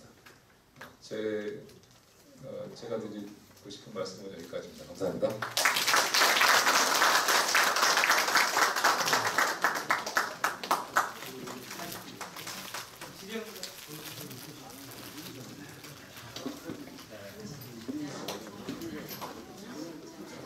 여러분 놀랍지 않습니까? 과장하시지 않고 역시 천체 물리학자답게 아주 치밀하고 객관적으로 열심히 하시는 모습이 대단히 인상적이었습니다. 제가 잠깐만 시간이 조금 있을까요? 저기 박창흠 교수님, 우선 이제 궁금한 게 지금까지 연구하신 걸로 봐서 우리 한민족의 천문학, 전통 과학이 아까 세계 두고 보셨네요. 가장 창의적이고 앞섰고 훌륭하다 이렇게 말씀하실 수 있나요?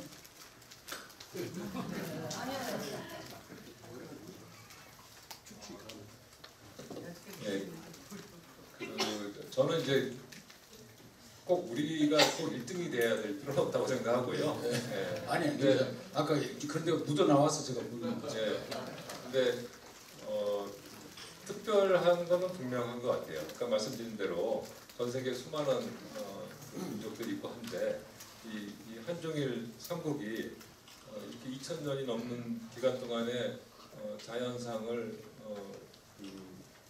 공식 기록을 남겨왔다고 하는 것이 왜 여기만 그랬기 때문에 다른 데도 충분히 할 수 있었는데 못한 거죠. 여기만 할 수 있었던 거고 그 외에도 제가 이제 천문학 얘기만 했지만 우리가 얘기할 수 있는 이제 그 과학 분야에서도 우리가 최초로 한 것들이 많잖아요. 그런 것들을 보면은 뒤진 건 아닌 것 같습니다. 아까 그 이제 중국, 일본, 우리 이제 한국을 말씀하셨는데 우리 지금 고대사 연구를 해보면 우리 한민족이 중국의 지배, 일본의 지배 세력으로 넘어간 것이 다 나와요. 그리고 우리가 천손족이고 그리고 이제 태호복희 황제가 음양 이진법 8궤 이런 것을 쭉 해온 걸 보면은 중국이나 일본의 천문학이 결국 우리 한민족의 천문학이 아닌가. 그래서 아까 이제 중국에서 자꾸 내려왔다 그러시는데 이제 박 교수님도 앞으로 그런 쪽으로 조금 연구를 또 해봐 주셨으면 좋겠고 그 다음에 이제 제가 또 하나 지금 죄송합니다. 그 관찰 장비 아까 고인돌을 육안으로 했을 것 같은데 그 다음에 쭉 이렇게 연도별로 내려오면서 장비의 발전은 어떻게 보십니까? 장비, 관찰 장비. 천체 위치 측정 장비는 고대 이제 나무나 아니면 청동으로 주로 만들었는데 불행히도 조선시대 이전에 그 우리나라의 유물로 남아있는 관측 장비는 관측 측정 장비는 없습니다. 천문대는 남아있는데 그 천문대 위에서 사용했었을 이 장비는 아마도 주로 나무로 만들었는지 남아있지 않고 조선시대 때 것도 대부분 나무로 만든 거 있고요. 그 다음에 이제 왕조에서 만든 것은 청동으로 만든 게 있어요. 조금 있죠. 근데 아주 거대 유물은 없습니다. 근데 아까 그 아주 정교한 별자들이 엄청 있는데 그 육안으로 그렇게 관찰이 됩니까? 그렇게 정교하게? 육안으로 충분히 관측 가능하죠. 한밤중 정신 집중해서 보면은 근데 그 조선 시대 때는 관측 장비를 가지고 측정을 했고요. 아까 이제 거북도 측정 나오잖아요. 몇도다 이렇게. 그거는 측정기 가지고 했죠. 그런데 그 이전에 삼국시대나 그 이전에는 그런 장비를 사용했다는 기록이 없고요. 그 유물도 없습니다. 오케이. 이제 여러분 질문. 이제 간단하게 하십시다. 간단하게 하셔야 됩니다. 제가 길면 끌을 때 왜냐면 너무 많은 사람이 못 들어요. 김영성 소장의 간단 몇 점만 키워드. 간단하게 여쭙겠습니다. 아까 오로라 기록도 많이 나온다고 말씀하셨는데요. 오로라는 북극 쪽에서 일어나는 현상으로 알고 있는데 우리는 북극 쪽에 살아본 적이 없잖아요. 근데 어떻게 그런 기록이 많이 나왔을까요? 제가 간단하게 다시 간단하게 질문이 너무 많으니까 간단하게 두 가지인데 이제 첫째는 지금도 우리나라에서 오로라 관측이 됩니다. 굉장히 미약해서 그렇지. 지금 그 아까 그 너무 밝아서 그렇지. 전국에서 불을 다 끄면 보입니다. 그 다음에 또 하나는 과거에는 그 자북이 우리나라 위에 있었던 걸로 추정이 돼요. 캐나다에 있지 않고. 그래서 그때는 훨씬 더 오로라가 빈번하게 일어났던 거죠. 과거에. 오케이. 앞에 간단하게. 청문 그 삼국국의 관측 위치가 그 중국 이쪽이었다가 7세기 이후에는 위치가 한반도 내라는 얘기를 해서 좀 자세히 좀 말씀해 주세요. 네, 그거는 삼국 중에서 이제 신라 기록만 우리가 확인할 수가 있는데요. 네, 그러니까 신라 초기 기록은 초기에 있는 그 17개 일식을 가장 잘 볼 수 있는 위치는 양자역이고 후대 그러니까 7세기 이후에 신라 일식을 가장 잘 볼 수 있는 것은 한반도 남부로 나오죠. 그래서 백제의 그는 발해만으로 나옵니다. 네, 발해만. 자, 수장님. 자, 간단하게. 길게 얘기만 안 돼. 저 서장사입니다. 당군색이 기록된 무진년 오승치루 그러니까 BCE 1734년에 34년인데 그 오승치루 현상이 한 600년 차이로 일어난다고. 네. 그 지금 중원에 항해평, 항하고 해수 유역에 우리 고조선 유역으로서 중국이나 문헌에 의하면 우리 고조선 고성이 원금성에서 장당경을 통해 가지고 한 4번 정도 이동된 그런 현상이 나오는데 우시라 교수에 의하면 현재의 그 위도가 동경 111도, 북위 약 32도인 그 지금 분수 분화 유역에 인분이라는 도시가 있는데 48,000평을 유적 조사를 했답니다. 그런데 거기 천문대가 나타났다거든요. 그런데 나는 거기를 고조선 두 번째 도읍지로 보고 있습니다. 그러면 이때에 오승치루가 그곳에도 일어난다고 볼 수 있습니까? 그때 일어났을 때 거기에 오승치루가 그 북극성으로 해서 각도 얼마나 정도 생기는지 그런 걸 좀 설명해 주길 바랍니다. 오행성이 모이는 현상은 지구의 어느 지역에서나 다 볼 수가 있습니다. 특정 지역에서만 볼 수 있는 건 아니고요. 중국의 그 인문 지역에서 나타날 수 있다고 보십니까? 거기서도 볼 수 있죠. 그럼 거기에 좀 오케이 이제 그다음 간단해 길게만 하면 저기 근데 그러니까 우리나라의 천문학이 원나라 저 충선왕 시절에 그 아라비아 그 서적들이 우리 개성으로 다 옮겨왔었다라는 기록이 있고 그때 우리가 굉장히 많은 과학기술들이 전승되면서 그 전문가들이 한국의 전문가들이 육성돼서 지금 천문 기술을 하고 우리 한글이나 언어과학 굉장히 많은 과학기술들이 발전했는데 원나라를 통한 그 기술 우리 습득에 대한 부분들 그것을 통해서 굉장히 정확한 기록들이 남기 시작한 것인데 그 부분에 대한 것들은 좀 아시는 게 있는지요? 제가 아는 거로는 우리 역법 최종실 때 역법 중에 7.3 외편이 해외력을 이제 번역한 거잖아요. 예. 그래서 그리고 또 천상일 천자지도를 만든 그 사람 중에 한 명을 보면은 이제 그 설경순가 아마 그분이 그쪽에서 오신 분으로 추정이 되고 그래서 교류가 있고 그 도움을 받은 거는 분명히 있는 것 같습니다. 오케이. 저 뒤에 제일 뒤에 흰머리 예.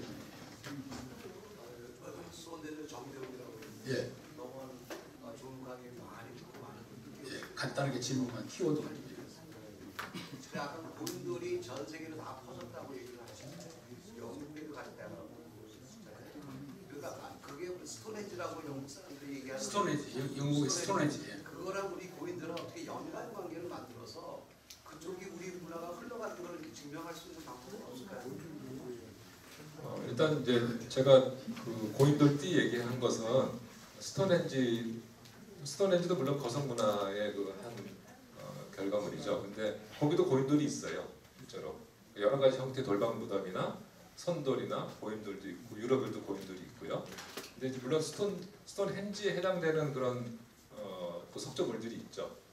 근데 이 고인돌 띠가 이제 유럽에서 한쪽 끝이 있고 그것이 아라비아 반도하고 인도 그 다음에 동남아시아 중국의 동해안 해안 그 다음에 그 우리나라하고 저기 만주 밑에까지 그래서 쭉 연결이 되는데 어디에서 어느 쪽으로 갔는지 그거는 연구를 더 해봐야죠. 아 그래서 거기도 별자리가 있나요? 거기 고인돌 거기도 이렇게 성혈이라고 하는 이렇게 패여 있는 그런 구멍들이 있습니다. 그럼 여기서 갔다 오고 많이 생각할 수는 있겠네요. 어디서 아니 죄송합니다. 예, 간단하게 하셔야 지금 여러 사람이 아니고. 네, 반갑습니다.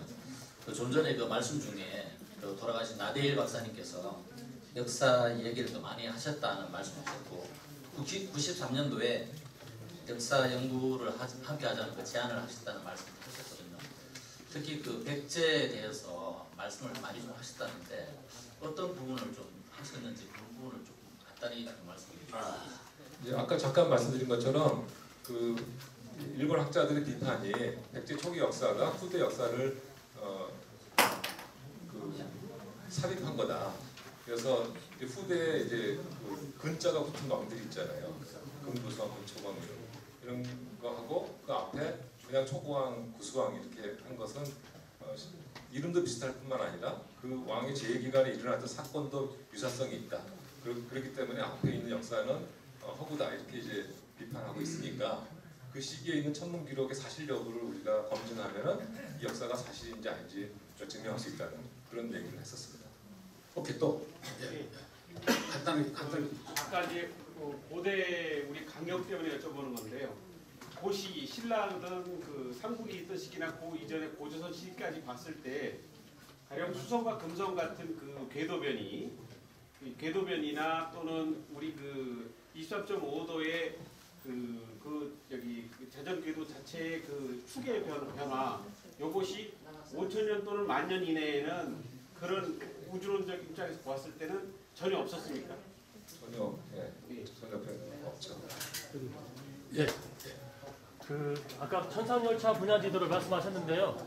그게 지금 그 관측 지점이 정확히 어딘지 그리고 또 아까 그냥 막연히 2000년도라고 하셨는데 좀 더 구체적으로 특정하신 연대를 잡을 수 있는지 그 두 개 궁금합니다. 그 이제 연도하고 위치하고 두 가지 이슈가 있는데요. 예, 연도를 그렇게 정확하게 뭐 몇 년이나 몇십 년 단위로 알기는 어렵고 그렇지만은 한 200년 정도의 그런 그 정확도로는 알 수가 있습니다. 그래서 서기 1세기 근처인 거하고 서기 13, 14세기에 한 거하고는 완전히 다르잖아요. 그래서 200년의 그 오차를 가지고도 충분히 이건 얘기할 수 있는 거죠. 이게 고구려 시대인지 조선 시대인지. 그렇죠?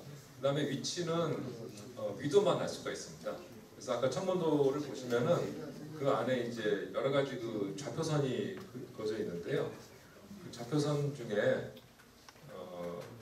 위도에 대한 정보를 가지고 있는 내용이 있어요. 여기 보시면 이제 이 금은 지지 않는 그 별의 한계입니다. 이거는 북극을 이렇게 따라서 돌아도 지지 않는 거예요. 근데 만약 우리가 북극에서 살면은 지지 않는 그 별이 어디까지냐면 적도까지입니다. 적도까지. 적도 밑에 있는 건 못 보지만 적도까지는 모든 별이 옆으로 돌기 때문에 다 볼 수가 있죠. 근데 만약 우리가 적도에 살면은 전 하늘에 있는 별을 다 볼 수가 있죠. 그리고 모든 별들이 뜨거워집니다.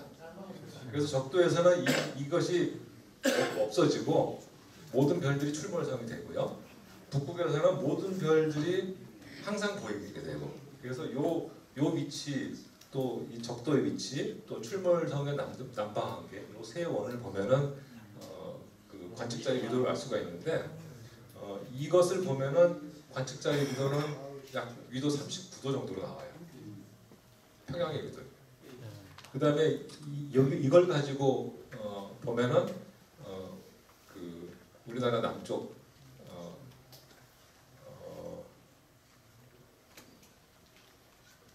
이게 39도였던 것 같습니다. 예.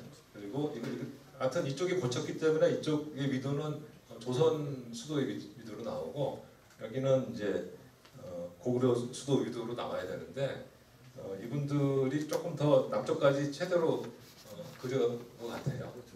그래서 이 원을 가지고 관측자의 위도를 알 수 있고 경도를 알 수가 없죠. 오케이, 또 예, 간단하게. 예, 저는 동국대학에 국문학을 하고 있습니다. 그런데 그 아까 그 삼국사기를 얘기하시면서 김부식 선생이 삼국사기에서 중국의 고기록을 그 수령을 해서 삼국사기에 뭔가 그 이렇게 기록을 남겼다 했어요. 그런데 중국에서 나온 고기록 중에서 어떤 기록인지, 만약에 그 사마강이 지은 그 만약에 그 자치통감을 그 김부식 선생이 약 80%를 수령을 해가지고 우리 삼국사기를 만들 때 써먹었다는 얘기가 있습니다. 그거는 중앙대학의 그 권중 교수라는 분이 계시는데 그분이 그 얘기를 하셨어요. 그래서 중국에 있는 고사설하면은 그 사마강의 자치통감 말고 다른 어떤 기록을 여기에다가 기록을 했는 걸 알고 싶어요. 제가 지금 오래돼서 잘 기억은 안 나는데, 제가 기억하기로는 삼국사기 때 김부식 선생이 이렇게 각주를 달면서 거기 중국 문헌들을 인용을 했어요. 그래서 그 보면은 그 책들 이름이 나오니까 어떤 문헌을 인용했는지 바로 알 수가 있죠. 이제 간단하게 해주시죠. 간단하게. 아직도 소를 든 사람들이 많아요. 강의 도중에 중국이라는 말을 많이 쓰는데요. 고구려 때 중국이 어디가 있었습니까? 그래서 아까 이제 저기 박 교수님 아니 역사학자는 아니시니까 그냥 아까 제가 솔직히 못하고 했습니다. 여러 번 중국이라는 말을 쓰기래. 아니 그래서 이제 오늘 자극을 받으셨을 거예요. 그 당시에 고구려 때 중국이 세계 어느 곳에 있었는지 궁금해서. 알겠습니다. 아까 그래서 제가요. 아니 이제 천문학자시니까 이제 앞으로 이제 이거 역사 공부를 더 해야겠구나 이런 자극을 받으셨을 걸 제가 생각하니까 죄송합니다. 간단하게. 삼국의 기록을 비교하면서 제가 중국이란 말은 안 했고 한나라. 오케이. 예. 옛날 사람들이 흑점을 어떻게 관찰을 했을까요? 흑점을 어떻게 하죠? 관찰 방법을 추정할 수 있는 게. 그게 이제 그 조선 시대에나 가야 그 얘기가 나오는데요. 그러니까 이제 옛날 고려 시대나 삼국 시대에는 이제 어떻게 관측했다는 말은 없고요. 조선 시대 문집에 나오는데 그 검은 유리 같은 그런 것을 통해서 봤다는 얘기가 나옵니다. 근데 제 생각에는 그 천문관, 당시 일관이라고 불렀는데 그분들이 그렇게 오석을 통해서 보지는 않았을 거고, 제가 생각할 때는 그냥 해질녘에 지평선에 걸렸을 때 눈으로 충분히 볼 수 있거든요. 흑점도 맨눈으로 볼 수가 있습니다. 해질녘에는. 아마 그렇게 보지 않았겠나요? 또 손 주시고 감사해요. 짧게 해줘야 돼. 시간이 이제 거의 다 끝났어요. 예. 저 여성분이 먼저. 고연입니다. 저기 선생님께서 위동을 알 수 있다고 그랬는데 안타깝게도 오늘 만약에 경도까지 다 알 수 있으면 그 관측하는 그 위치라든지 아니면 어떤 그 우리나라 뭐 고려시대의 그 국경선이나 뭐 이런 수도 뭐 이런 거를 정확하게 알 수 있다는 그렇게 좀 볼 수도 있어요. 예, 그래서 제가요 저기 삼국사기 구구려 일식기록하고 저기 박사님 교수님께서는 저기 몽골 쪽이라고 말씀하셨잖아요. 근데 지금 여기 천산열차 분야지도 고구려 열자리는 지금 39도라고 또 말씀하시잖아요. 초기임에도 불구하고 이게 지금 모순이 되는데 그걸 어떻게 해결할 건지. 그러니까 그 정확성이 예. 39도, 40도는 아니냐 하면 그건 아니고요. 예. 39도가 이제 가장 적정 위치인 거죠. 근데 40도일 수도 있고요. 그럼 몽골 쪽에서 나타난 그 교수님께서 하셨잖아요. 그 삼국사기 고구려 그 일식기록 그곳을 어떻게 이게 조절할 건지. 고구려의 일식기록은 9개밖에 안 되기 때문에 이 동서 경도를 찾는 것은 불가능하고요. 위도는 그래도 얘기할 수 있는데 위도도 오차가 꽤 납니다. 그래서 꼭 몽골이라고 얘기하시면 안 되고 이 신라나 백제의 일식기록보다는 더 북쪽이다. 이 정도까지는 분명히 얘기할 수 있죠. 자, 저기 여태 이제 우리가 이 여러 역사 강의가 있었는데 오늘 질문이 제일 많이 나와서 짧게 아주 효과적이 잘 됐어요. 두 분만 내가 두 분만 더 짧게 짧게 하셔야 돼요. 강의 좀 감명 깊게 잘 들었고요. 예. 5성 7호 이제 아까 이제 전문 기록으로 확인하신 그 날짜가 BC 1734년 7월 13일로 이제 발표하셨는데 그 날짜가 양력인가요? 예, 양력입니다. 그러면 그 당시에 무슨 우리 저 당무색이라든지 그런 기록에 음력 날짜라든지 그때는 달력이 또 달랐을 수도 있는데 그 날짜 이렇게 나온 거랑 매칭이 되는 경우가 있나요? 그 당군조선 시대의 월이나 달은 당연히 음력이었겠죠. 예. 그런데 음력을 쓰든 양력을 쓰든 간에 연도는 바뀌지 않습니다. 예. 그렇기 때문에 큰 문제는 없어요. 오케이, 이제 한 분만 더. 거기에다 하나 더 추가로 짧게. 679년 말씀하신 삼국사기에 679년 8월 10일 날 우리 역사 기록에는 제가 되게 감명 깊은 게 우리 선조님들께서 매월 초하루의 일지를 적어 놓으셨다는 거예요. 고려사라든지 또 조선왕조실록 또 삼국사기에도 그걸 근거로 해가지고 양력 날짜를 추산할 수가 있잖아요. 그런데 그 교수님께서는 천문 기록은 수천 년이 지나도 크게 변화가 없다고 이제 저분이 그렇게 알고 있는데 그거 기준했을 때 우리 선조님들께서 기록해 놓으신 한 2000년 정도의 그 역사서에 있는 일진하고 이 양력 날짜하고 일제히 대응이 되지 않겠습니까? 그 계산하는 별다른 방법이 있을까요? 네, 그거 다 거슬러 올라가서 지금 천문연구원, 한국천문연구원에서 음양력 대조표를 다 만들어놨어요. 그 기간이 혹시 언제부터 언제까지? 삼국시대 초부터요. 초부터 네. 현재까지? 현재까지 다 그 전에 BC는 안 되나요? 그 전은 안 해놨어요. 질문은 아니고 하려면 할 수 있죠. 질문은 아니고 하나만 말씀드리는데 아까 감사합니다. 책이나 자료 모든 것이 지금 다 없어져서 하나도 없다고 말씀하셨지 않습니까? 아까 삼국시대요? 예. 그게 왜 없어졌냐고 그러면 제가 왕호천 축구 박병선 박사하고 프랑스에서 그 책 찾아오기 위해서 같이 노력을 하면서 알았던 일인데 외놈들이 다 불태웠습니다. 조선시대 책 말씀이세요? 예. 오케이. 이렇게 하겠습니다. 잠깐요. 우리 허일식 한사모 고문님 늦게 나오셨고 이세백 회장님 늦게 나오셨고 김재영 국장님 늦게 오셨고 김탁 회장님 보이네요. 그리고 저기 한국당 중앙위원회 우리 최우천 부의장님이 조금 늦게 나오신 것 같고 하여튼 오늘 감사하고요. 정말 오늘 저도 뭐 정신 바짝 차리고 들었는데 역시 최고의 강의였다. 그래서 박장 교수의 박수 한번 드리겠습니다.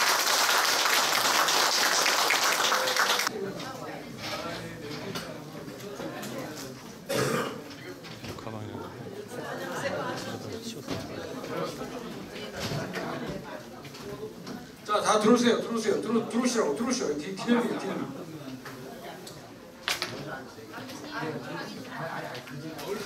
얼굴만 보이면 돼. 얼굴만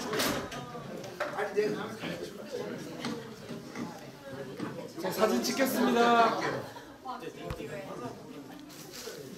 자, 찍겠습니다. 하나, 둘, 셋. 한 번 더 찍겠습니다. 하나. 저 안쪽에 불 좀 켜고 찍을까? 안에 불 좀 켰으면 좋겠는데요. 예, 됐습니다. 네, 다시 찍겠습니다. 하나, 둘, 셋. 대동 해야죠. 대동. 차차차 시작. 대동. 하나, 둘, 셋. 네, 곧 따라주세요. 한 번 더 대동.